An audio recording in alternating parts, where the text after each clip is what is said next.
Sabihin mo hi guys. Tingin ka muna. Sabihin mo hi guys. Hi guys. Magagaya po kami ng tawag yun, atay ng tao. Ano? Huwag ang atay ng tao yan. Hindi ka panipaniwala. Atay ng babo yan. Wow, very nice ng tadtaran, ha? Yan po yung mga legendary tadtaran ng shopping board. Kasi yung kutsilyo mo ay Mga bread knife. bread knife. Oh, ayan. Malakas naman yung tulo.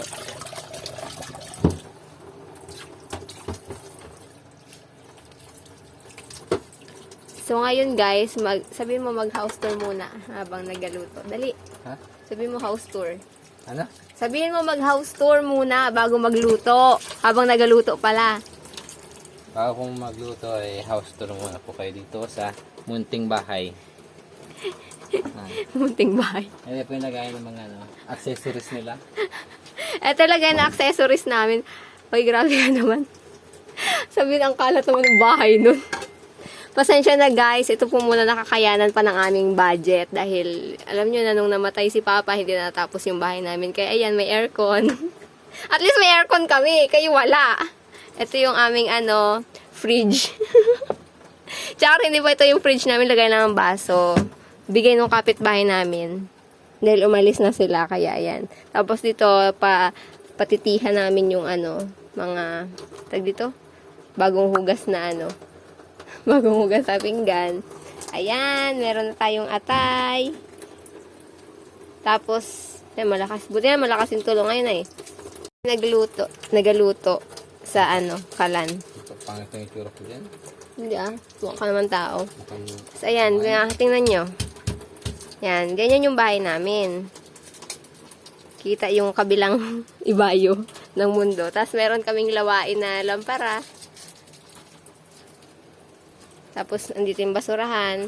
Pero nagalinis naman kami, kala nyo naman. Tapos, ito, aming, storage room. Storage room. Tayo sa luto ng Kung po kayo nakakaalam ng pagluto nitong atay, kayo na magluto.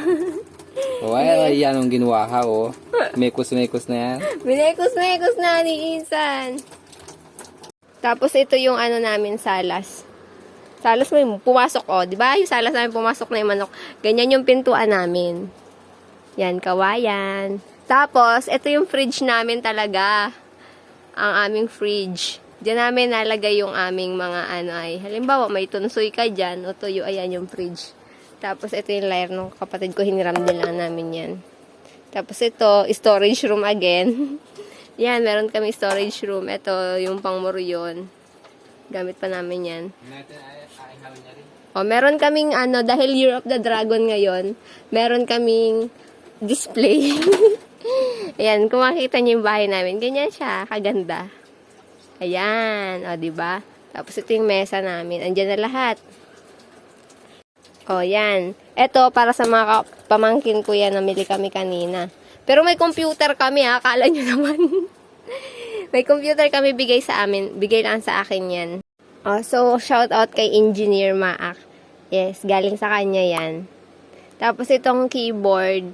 Actually, may kasamang keyboard yan. Pinagpalit ko yung keyboard dun sa kapatid ko. Ito yung keyboard na second hand, nabili ko 150. Nakita na ko dahil may ilaw. Tapos, kasama na dun sa binigay ni Sir Maak, ito. Tapos, ito, binili ko rin lang 500 para sa internet. Tapos, itong rack na to, yan, galing sa kapitbahay namin, tapon na sana. Mukhang pwede pa naman. Tapos, ayan, may mga gamit-gamit. Diba? Bongga. May printer din kami. Ayan. Dami nagpa-print dito. Pasensya na kayo makalat. Ito yung Santo Niño namin. Buhay pa si Papa. Sabi niya, wag daw naming si Ninyo. Pero, andyan siya ngayon. Sabi ni Papa, wag daw namin pabayaan si Ninyo. Ayan. Kasi Ninyo, may pera yan si Ninyo. Tapos, di ba yung sesto, pakalat-kalat pa. Dito sa storage room. Yan, ito, nabili din ni Mama sa paglaba. Itong table, saka mga upuan. Yan, ganyan lang kaliit yung bahay namin. Tapos, itong kwarto. Yan, may mga sampay pa, di ba? Huwag nilang tingnan yan. Tapos may CR kami. Ito CR namin, oh. Sarado muna natin. Hindi pa kasi maayos yan. Pero may CR kami. Meow! Bintana namin, glass window. Yan lang naka-glass. Galing yan doon sa napagtrabahuhan ng papa ko dati. Ito yung labas ng bahay namin. Meron kaming aso dito. Si Chararat. Chararat! Ito extension. Extension ng bahay. Alipat ko dito yung computer